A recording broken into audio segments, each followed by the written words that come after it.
Good day everyone. In this video, we are going to discuss and demonstrate the different laro ng lahi played by groups. The different laro ng lahi that will be discussed in this video are the following: tumbang preso, shato, patintero, kadang-kadang, kulyot, and hide and seek or tagu-taguan. I am your first presenter, Mark Anthony Balangueres from BPED 3E. To begin with, we have tumbang preso, or in English, knock down the prisoner, also known as tumbalata or knock down the can, or batolata in English, hit the can with a stone. Tumbang preso is a traditional Filipino children's game. It is usually played in backyards, parks, or in streets when there is little vehicular. In order to play tumbang preso, you only need two equipment. These are empty milk can or any kind of can or bottle, and a sleeper or a piece of flat stone as a pamato for each player. The players shouldn't be more than 9 players to keep the game enjoyable and exciting. One player guards the milk can in a small circles which they call the it, while the others stay behind the tow line with their pamatos. The objective for this game is to hit and knock down the milk can with the player's pamato, and for the it to put back the can inside a small circle a few meters away from the tow line. When a player is tagged while recovering their pamato, they become the it. Ibig sabihin lamang nito na ang pinaka-objective ng larong tumbang preso ay ang patumbahin o tirahin yung lata o yung sinasabing milk can. At kapag napatumba na yung milk can, ang tanging gagawin lang ng taya o yung it ay itayo yung lata bago magtaya ng mga heaters. At yung mga heaters, para hindi sila mataya, ay kailangan nilang maiwasan yung pinakataya. Dahil kapag sila ay naabutan ng taya, they will be considered as the next it or next taya. Let's move on to the mechanics of tumbang preso, which is somewhat similar to duck in a rock. First, an it. The one to guard the tin can is chosen by throwing the pamato to the tow line by all the players. Whoever pamato is farthest from the tow line is the it, meaning that it will be decided to whom or to whoever throws the pamato farthest from the tow line, or yung point kung saan tumitira para tamaan yung tin can. Next, we have the heaters will get ready at the back of the tow line, and at the signal from the it, game starts. So, magsisimula lang yung paghahagis ng pamato ng mga heaters kapag nakatanggap na sila ng signal from the it or mula sa taya. Next, the pamato must be retrieved immediately once the can is knocked down. The it will start putting up inside the circle. The one tag becomes the it. So, kapag natumba na yung lata or natira yung lata, dapat ma-retrieve na yung pamato agad. Kasi kapag nakitayo na yung lata ng it, magtataya na siya ng mga heaters. At kung sino yung matataya, siya na yung susunod na it or nataya. Number 4. When the can is hit and fails outside the circle but remains standing, the it has the right to tag the heater once the heater leaves the tow line. So kapag tinamaan or natira yung lata palabas ng circle pero yung lata is hindi nakatumba or nakastayo, may karapatan yung taya na tayain yung kung sino mang heaters yung lumagpas sa tow line. Next, number 5. The can may be kicked or knocked down when it is outside the circle. If a heater is not able to retrieve his or her pamato, the others can save him or her by hitting the can. So, kapag yung lata ay hindi nakatayo sa circle, may karapatan yung mga taya na sipain iyon. And kapag yung heater ay hindi ma-retrieve yung kanyang pamato, yung mga kasama niyang heater, pwede siyang i-save through hitting the can or through knocking out the can. The same traditional rules are applied in tumbang preso, except for the following changes. First, we have 2 tow lines are drawn on the opposite sides and are closer to the circle. Number 2, the numbers of heaters will be divided on opposite sides. Number 3, the milk can be flattened a little to make it harder to topple.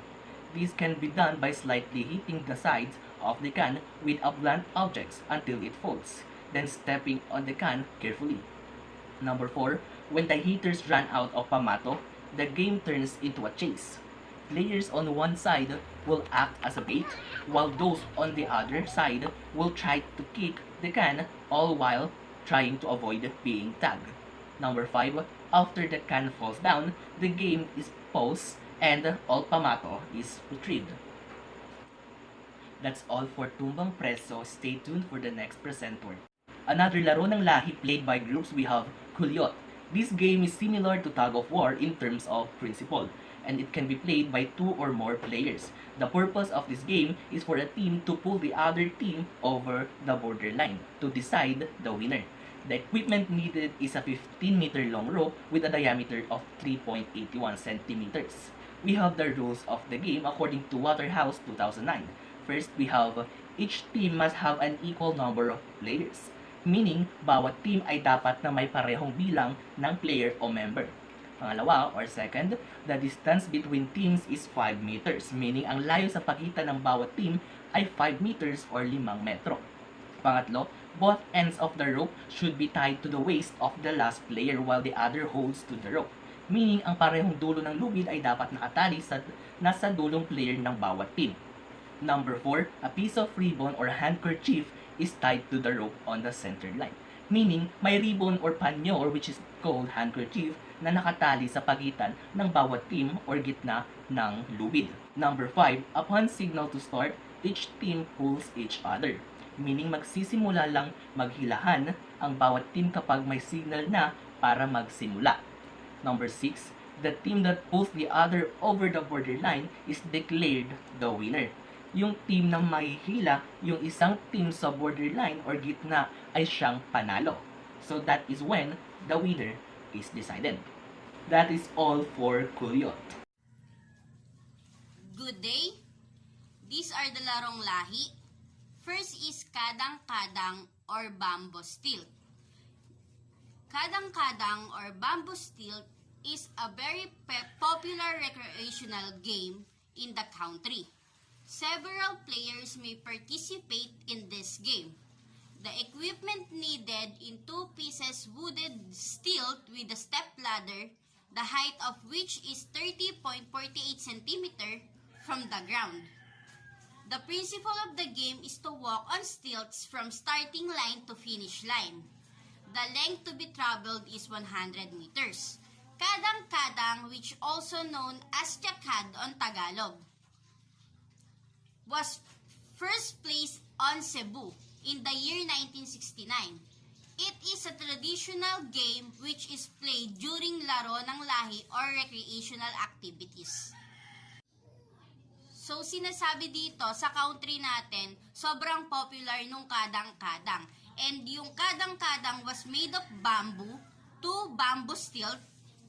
So, na meron siyang 30.48 cm. And if merong race, meron siya, kailangan, yung principle of the game was starting line to finish line. It will be traveled on 100 meters. And kadang-kadang says na galing siya on Cebu on 1969 at nilalaro siya sa laro ng lahi. Kadang-kadang, which also means simple play, is an outdoor game that is played using bamboo stilt. To play kadang-kadang, you need a pair of bamboo poles with equal lengths and step ladder of a foot size to serve as a platform for the player's feet. The bamboo has height 10 feet from the ground, but it represents in Filipino era, it modified the height of the bamboo, making it higher.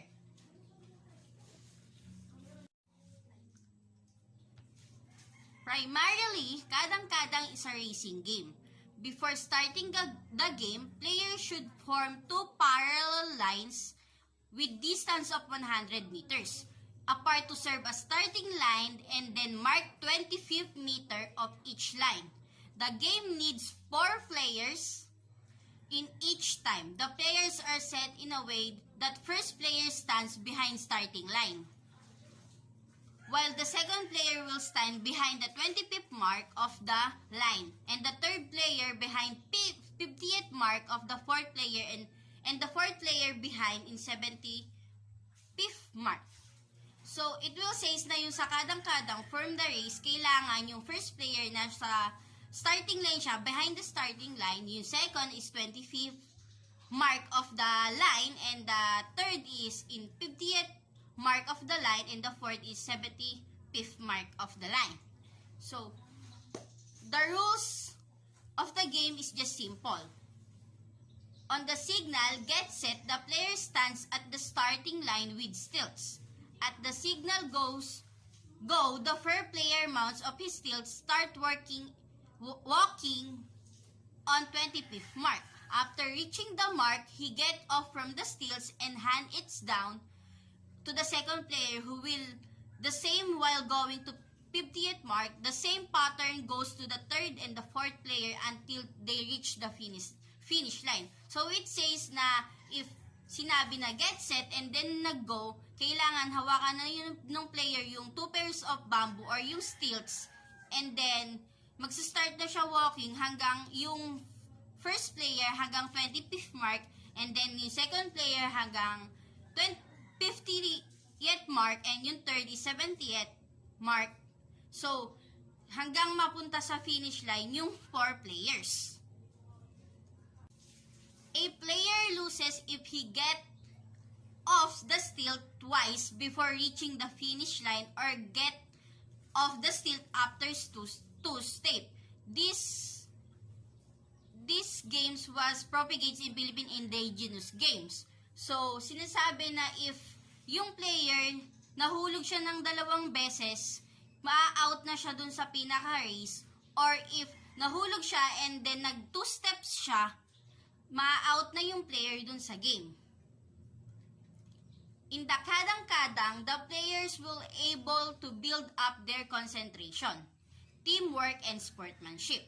In this game, balance is the important element.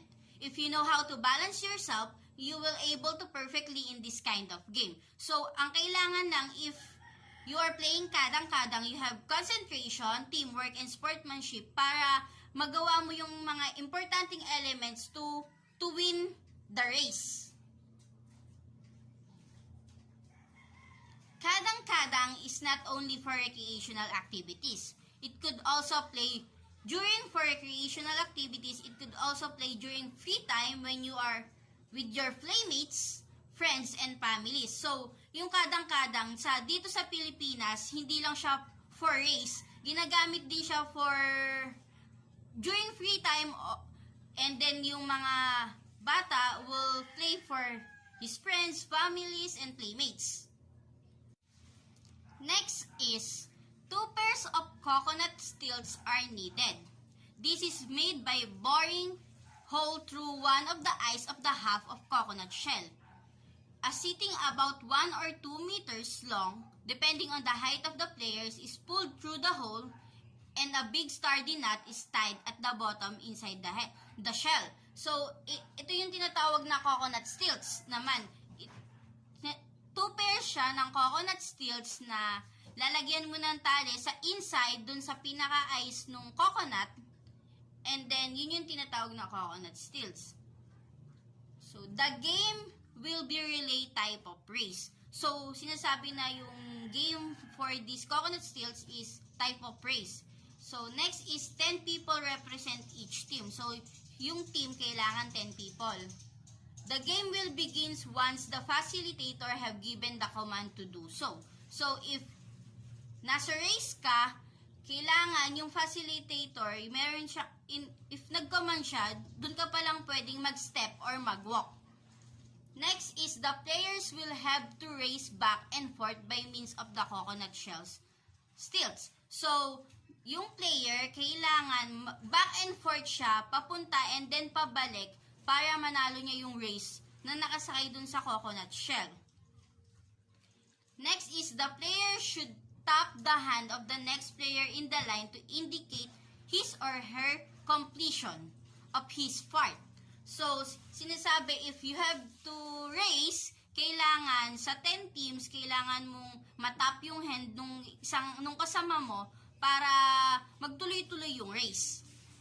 Next is, the current player will hand the coconut shell stilts for the next player to use. Then after that, so if tapos na yung turn mo, kailangan ibigay mo yung coconut shell stilts dun sa next player na gagamit dun sa race.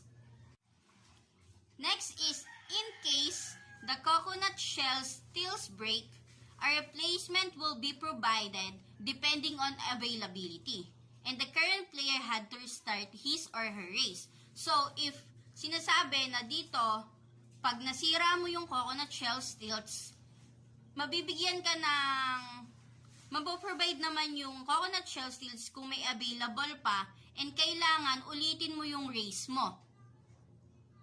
Next is, in case the facilitator ran out of coconut shell stilts, the team could still finish the race provided that they will be using the finisher or the first team to finish.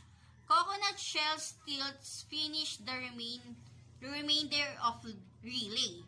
So, sinasabi if mawawalan or mauubusan ng coconut shell stilts, kailangan pa rin ituloy yung race na ginagawa para ma-finish yon and then malaman kung sino yung nanalo or yung nauna sa finish line. Next, number 9, question will only entertain before the start of the game. So, or of the relay. So, sinasabi na if magko-question ka, kailangan before the relay, before na mag-start, kailangan magtanong ka na ng question kasi hindi na pwedeng magtanong in next. So, number 10, the facilitator decision is final. So, of course, if we have facilitator, yung facilitator yung magde-declare kung sino yung mananalo dun sa race na yon.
Next is hide and seek or tagu-taguan. Hide and seek is a popular children's game in which one player's his or her eyes close for a brief period of time while other players hide. The seeker then open his eyes and try to find out the hiders. The first one found out will say boom. The two of it and player race to the home base without getting spotted or just give themselves up. In of many forms of the game, the hiders try to run back to home base while the seeker is away of looking for them. If all the hiders return safely, the seeker repeat as seeker in the next round. Hide and seek, popular game din siya dito sa Pilipinas na nilalaro ng mga bata. So, hindi ito kailangan ng certain team or maraming team. Basta kung gusto lang, kung sino lang yung gustong maglaro, pwedeng sumali. And then, sinasabi na yung hide and seek is yung meron isang taya and then merong mga magtatago. So, kailangan maboom nila yung nagtatago o yung hiders. And then, if naboom niya yun, kailangan mag-unahan yung taya and then yung hiders para mapunta sa base and then say save. Sasabihin niya save. So, sa form of game na to, kailangan bumalik yung hiders back to the base para habang nakalayo yung seeker para may save niya yung sarili niya. And then, if na-boom yung kalaban, siya na yung magiging next na taya sa round na yon. And if na-save naman sa base, yung dating taya, yung pa rin yung magiging taya in the next round.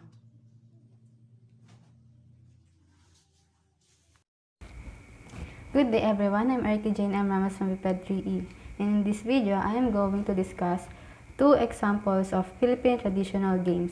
So these are Patintero and Shatong. So let's start with the Patintero. Patintero, also known as Harang Taga or Tubigan. Patintero is derived from Spanish word tinte, tint or ink is reference to the drawn lines. Patintero is a native game in the Philippines that requires two teams with at least 5 players on each side. The object of the game is to block or harang the players from the opposing team from passing. It is the best practice for hand-eye coordination and strategic thinking. Next is the mechanics for the game Patintero. This game is started with the toss coin. A time of 2 minutes is given to each team to score. Whoever wins on the game becomes a passer. Once the time elapses, the line guards assume the opposition of the passer or vice versa. Passers are supposed to cross the lines from the starting point to back. 4 line guards are positioned on vertical line and 1 on the horizontal line of the court. And line guards tag the passer with the power hands. And the last one is, if any of the passer is tagged, the line guard immediately assumes the position of the passer. Ano yun?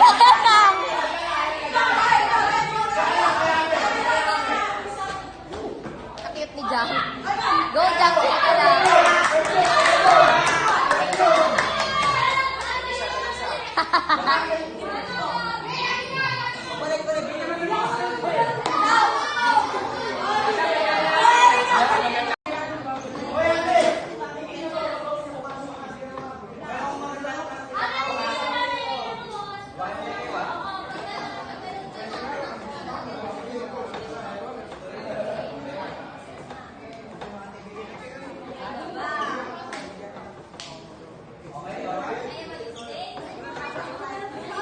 Focus lang guys, huwag kayo tingin sa iba.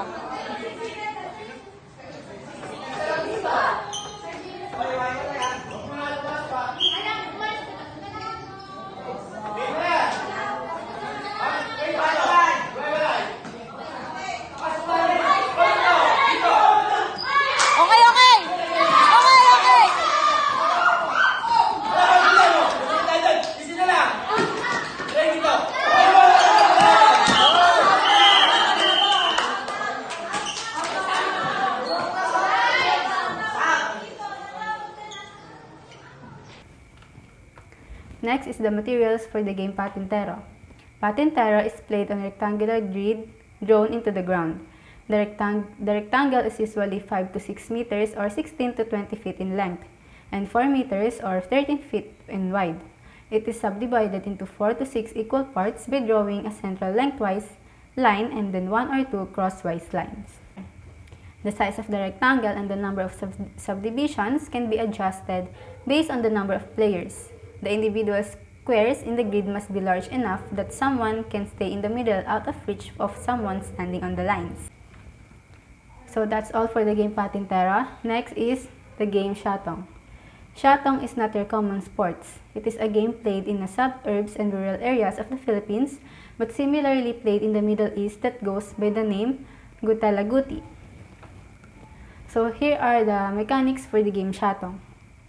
The game Shatong consists of 2 teams with at least 2 players. Each team member takes turn. The first one hurls the short stick of the pharaoh using the longer stick. Now, he or she must be careful that the opposing team does not catch the short stick. Now, if Shorty or the shorter stick gets hurled with none of the opposing team catching it, all the members of the hurling team will go to the drop site. Next, from here, except for the person who hurled Shorty, have to run up and pharaoh shouting Shato. And the last one is, if you are successful, then your partner gets to count the distance from the drop point up to the pharaoh using the longer stick.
So in the first picture, if the hurler hits Shorty with LS, as he launches Shorty off the open space and the shot runners don't lose their breaths, then the count is using LS times 2. If the hurler launches Shorty and hits twice before it goes off to its drop point, then instead of LS, Shorty is used to count the distance from the drop point to the furrow. So on the second picture, says if the hurler hits Shorty 3 times before it drops, then not only is Shorty used to measure the distance from drop point to furrow, but also the count is increase of 3s. And the last picture says, teams note their scores and the team with the highest points wins the game.